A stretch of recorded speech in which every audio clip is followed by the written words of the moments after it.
В бизнес-центре «Амазония» открылась выставка чувашского художника-этнофутуриста, живописца-монументалиста Праске Вити. Мастеру 17 сентября исполняется 87 лет, но он по-прежнему много и плодотворно работает. Только за последние 2 года было написано более 50 картин, погружающих зрителей в чувашский мир. Человек несущий. Пламя, хлеб, дерево, горящее дерево. Это не только название новых картин Праске Вити, написанных в Чебоксарах и деревне Айгиши. Это символ того, что художник большому миру рассказывает о глубоком мире чувашской культуры. Спросите у меня, почему меня зовут в Барселону с выставкой? Почему меня выставляют в Париже? Почему я выставляюсь в Берлине, Афинах, на Кипре? Я вам скажу, потому что я рисую свой народ. Это им интересно.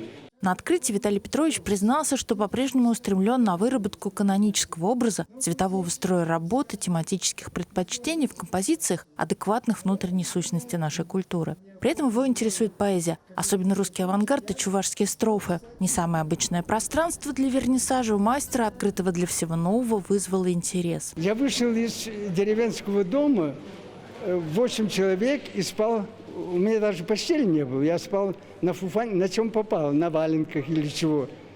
И видеть такое, конечно, это громадное. Я не перестаю удивляться. Но то, что мои работы, это зависит от того, что в них вложено, в смысле энергии. Не столько содержания, энергии, и как скомпоновано пространство. Преобразовать пространство, стать голосом, позвать за собой. Праске Вити начал свой путь в Чебоксарском художественном училище. Выбирал творческий путь сам, участвовал в создании Союза художников в Тольятти, а 30 лет назад вернулся на родину. Праске Вити для меня, он в 80-х годах прозвучал. Когда я заканчивал художественно-графический институт, то фактически не было таких лидеров национального движения в искусстве.